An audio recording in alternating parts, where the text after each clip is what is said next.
So hello दोस्तों, आज अपन करेंगे introduction to motor system that is spinal cord. और स्टार्ट करते हैं ये चैप्टर।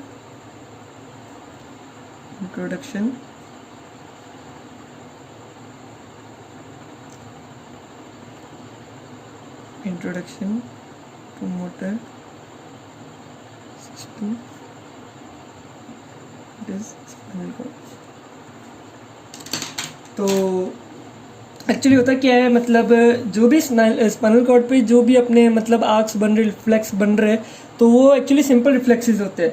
और अगर अपन को थोड़े कॉम्प्लिकेटेड रिफ्लेक्स की ज़रूरत पड़ती है तो वो ब्रेन स्टेम तक जाते हैं उनके सिग्नल्स, और ज़्यादा हाई लेवल के रिफ्लेक्सेस चाहिए होते हैं तो सेरिब्रम तक भी जाते हैं। मतलब जैसे एग्जांपल लेते हैं कि जो वॉकिंग प्रोसेस है वो एक सिंपल रिफ्लेक्स में आता है। वो स्पाइनल कॉर्ड खुद भी ऑटोमेटिकली ऑलमोस्ट कंट्रोल कर सकती है कि आप एक पैर बढ़ाना है, एक पैर बढ़ाना है। लेकिन क्या होता है, आप इसका मतलब ये नहीं समझ सकते कि ब्रेन की ज़रूरत ही नहीं है। ब्रेन एक्चुअली क्या है, बड़े लेवल के कॉम्प्लिकेटेड मैसेजेस देने के काम आता है। जैसे कि मतलब अगर जैसे अपन वॉकिंग कर रहे हैं और कहीं आगे खड्डा आता है तो उस तरह के सिग्नल्स जो है कि अपन को चेंज करना है, पाथ जंप करना है, रन करना है, क्या करना है, तो वो सब चीज़ें ब्रेन के थ्रू भी जाती है। ठीक है, अब अपन देखते हैं सबसे पहला टॉपिक,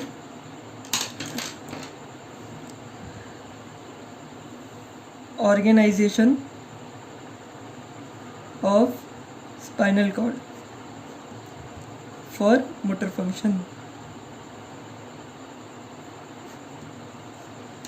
तो जैसे कि आप जानते हैं कि जो स्पाइनल कॉर्ड होता है इसमें सेंसरी रूट होती है, और मतलब एक पीछे जो पोस्टीरियर रूट है वो सेंसरी है, डॉर्सल रूट कह लो, और जो आगे वाली है वो मोटर के लिए जाती है, एंटीरियर रूट। तो ये है एक सेंसरी रूट, ठीक है, ये उसके पीछे का। अब यहाँ से एक सेंसरी फंक्शन आया, मतलब सेंसरी सिग्नल आया। अब ये जो सेंसरी सिग्नल है ये दो पाथ पे जा सकता है। एक तो जैसे कि ये यहाँ चले जाए ग्रे मैटर में,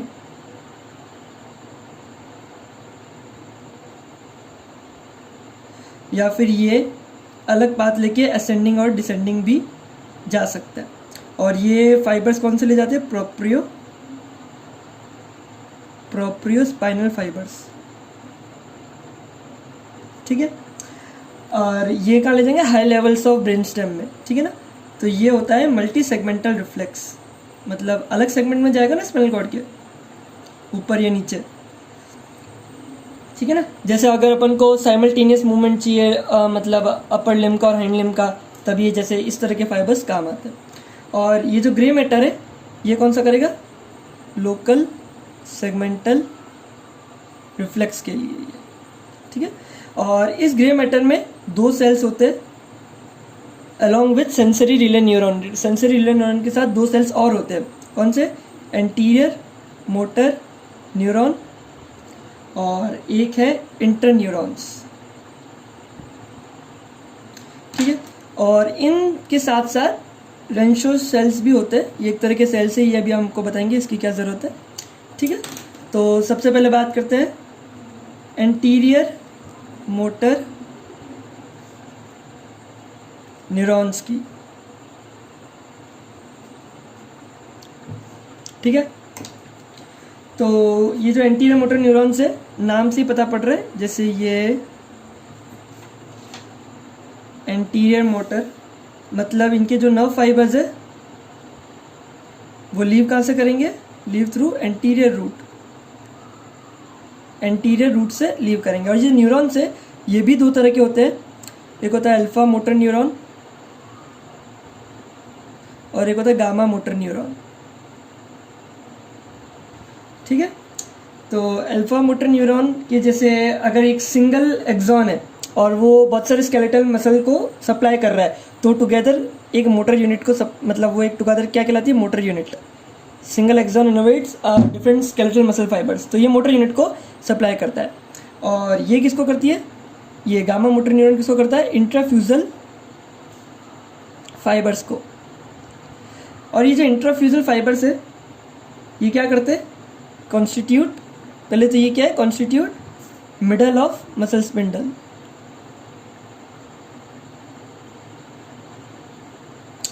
और दूसरा क्या, ये कंट्रोल करते हैं बेसिक मसल टोन को, मतलब मसल बिल्कुल लूज नहीं रहती, एक बेसिक मसल टोन तो रहती ही है, ठीक है। सेकंड अपन देखेंगे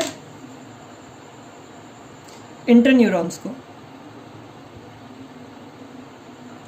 ठीक है।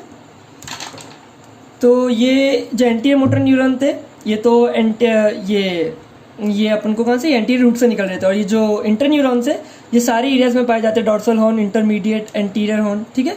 और इसके अंदर किस तरह के सर्किट्स पाए जाते हैं, जैसे डाइवर्जिंग, कन्वर्जिंग, मतलब बहुत सारे एक्सॉन से वो आ रहे सेंसरी सिग्नल्स, तो उनको डाइवर्ज, मतलब या एक के थ्रू ही ले जाना तो कन्वर्ज हुए, या एक से आया और इसने डाइवर्ज करवा दिए, इस तरह के repetitive circuits are found in it.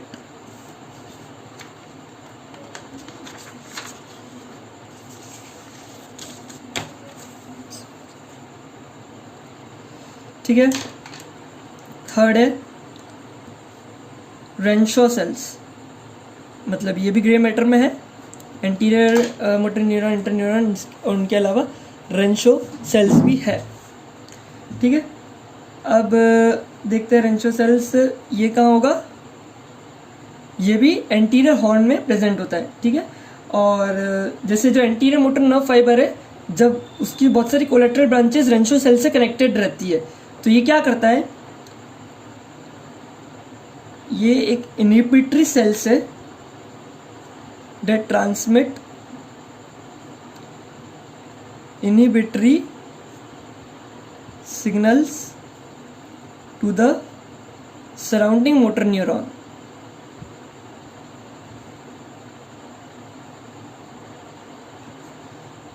When each motor neuron is stimulated, मतलब अगर मोटर न्यूरॉन स्टिमुलेट हो रहा है तो और उसके मतलब शार्पनेस बनी रहे उस एक्शन पोटेंशियल की, तो ये हर जगह फैलने नहीं देता, ठीक है।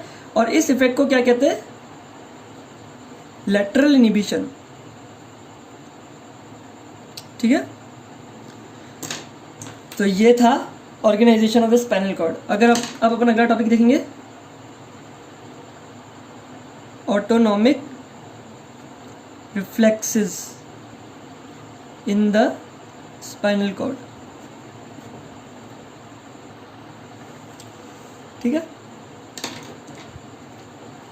Autonomic reflexes in the spinal cord, तो जैसे ऑटोनॉमिक रिफ्लेक्सेस कैसे हो गए, स्वेटिंग हो गया, इवैक्यूएशन रिफ्लेक्स हो गया, मतलब जो ब्लैडर और कॉलन को खाली करने वाले रिफ्लेक्स हो गए, ठीक है ना।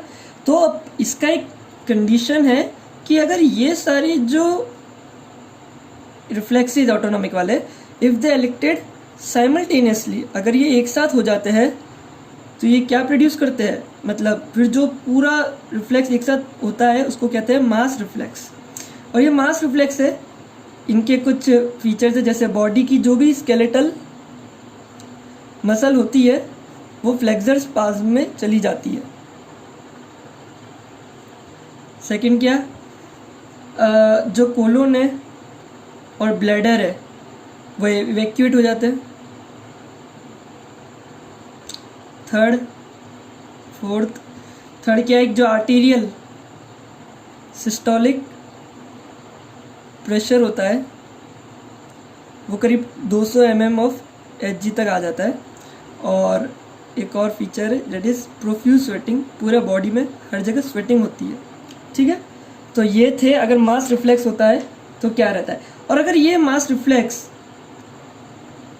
फ्यू मिनट्स तक रहता है, लंबे समय तक रहता है, क्यों रहेगा, बिकॉज ऑफ रिवर्बरेटिंग यानी साइक्लिक सर्किट्स, जो बार बार एक्शन पोटेंशियल घूम घूम के आ रहा है, रिवर्बरेटिंग सर्किट्स इन कॉर्ड के अंदर की वजह से। और ये किसके जैसे सिमिलर है, एपिलेप्टिक जो सीजर होते हैं उसमें भी इसी तरह के रिवर्बरेटिंग सर्किट चलते हैं, लेकिन वो है ब्रेन में, ठीक है। अब अपन बात करते हैं नेक्स्ट टॉपिक की, that is spinal cord transaction, मतलब स्पाइनल कॉर्ड को काटना एंड स्पाइनल शॉक। ठीक है।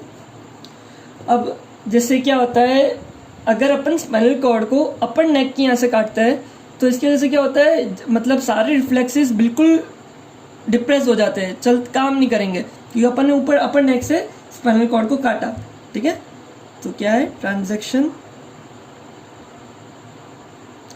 Of spinal cord in upper नेक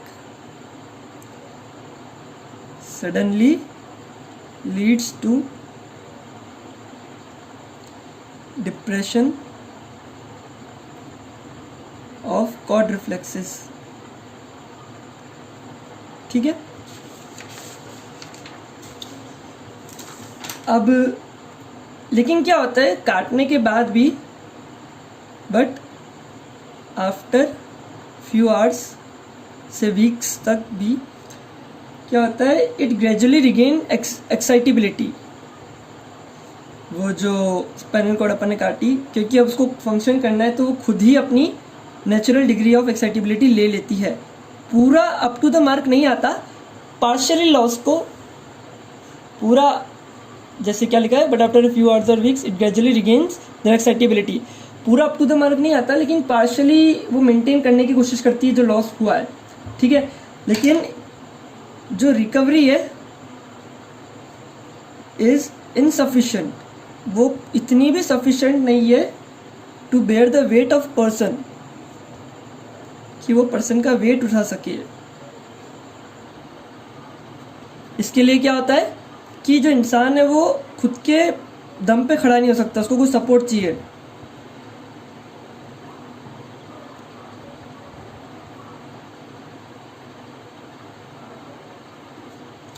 ठीक है, और ये ही एक फीचर है स्पाइनल एनिमल का, कि ये वो इंसान खड़ा नहीं हो सकता, ये एक अच्छा फीचर रहता है।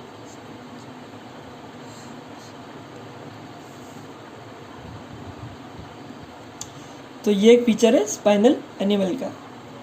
ठीक है, in terms of postural reflexes. Okay, अब देखते हैं instant effects after spinal shock.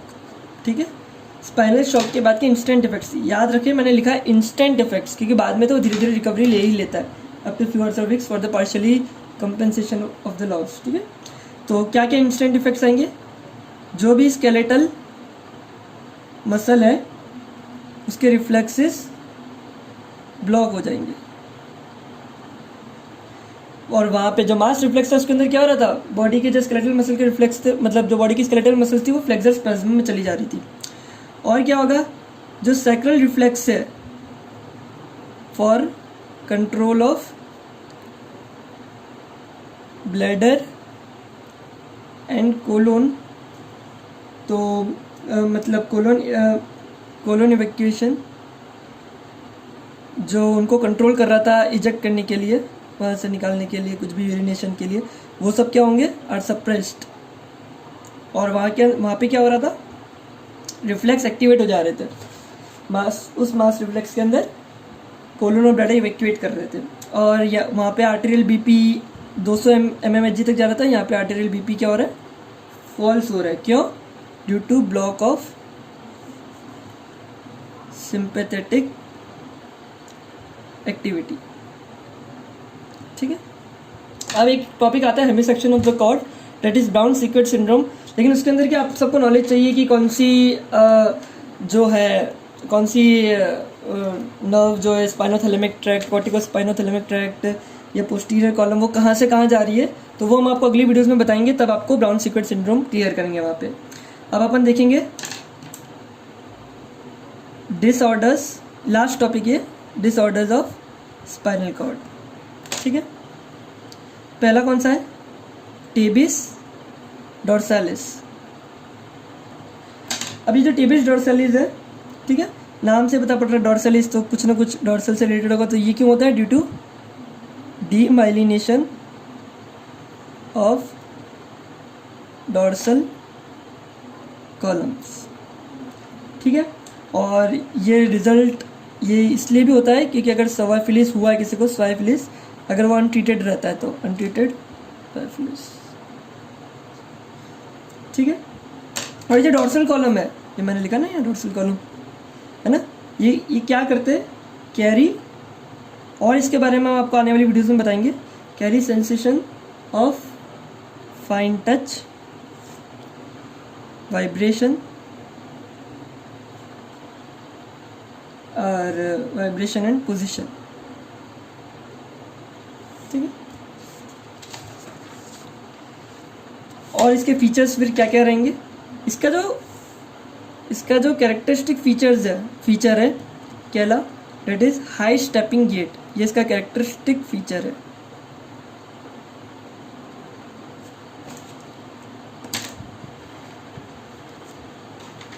ठीक है, और क्या क्या होगा, decrease tone of muscle with diminish tendon reflexes, और क्या होगा, लॉस ऑफ कोऑर्डिनेशन। ठीक है, लास्ट डिसऑर्डर साइरिंगोमाइलिया। तो सबसे पहले अपन देखते हैं साइरिंगो वर्ड का मतलब क्या होता है। साइरिंग वर्ड आया है साइरिंग्स से, जिसका मतलब होता है फ्लूइड फिल्ड कैविटी या फिर सिस्ट। ठीक है, अब ये उसमें हो क्या रहा है, साइरिंगोमाइलिया क्यों होता है, due to formation of syrinx in central cord. ठीक है, अब होगा क्या, ये जो साइरिंग्स है ये क्या करेगा, puts pressure on nerves that cross at this point, मतलब जो यहाँ से नर्व्स क्रॉस कर रही है वहाँ पे प्रेशर लगाएगा। ये जो नर्व्स की बात चल रही है, किस नर्व्स की बात चल रही है, ये कौन सी वाली नर्व यहाँ से क्रॉस करती है, जो कैरी करती है, carrying pain and temperature sensation to anterolateral tract, जो पेन और सेंसेशन ले जाएगी। और सीधी सी बात है, अगर यहाँ पे कंप्रेशन हो रहा है तो क्या लॉस होगा, loss of thermal and crude pain sensation. तो ये हमने चैप्टर कंप्लीट कर दिया गाइटन का। एक्चुअली गाइज हम सब इस चैनल पे फिजियोलॉजी की गाइटेंस की वीडियोस देखेंगे, जो कि आपको मतलब अगर कभी कभी जैसा होता है कि गाइटन पढ़ने की इच्छा नहीं है बट नॉलेज आपको लेना ही है, तो आप इस चैनल को सब्सक्राइब कर सकते हैं, जिससे हर टाइम आपको कोई भी प्लेलिस्ट देख के वो वीडियोस देख सकते हैं। तो धन्यवाद दोस्तों। और किसी को डायरेक्ट अच्छे नोट्स चाहिए, जैसे अगर राइटिंग थोड़ी ख़राब है तो मेरे पास अच्छे नोट्स भी बने हुए हैं, तो नोट्स के लिए वो मुझे कमेंट कर दे, मैं उसको पर्सनली नोट्स दे दूँगा। ओके दोस्तों, सब्सक्राइब करिए, लाइक करिए, शेयर करिए, धन्यवाद।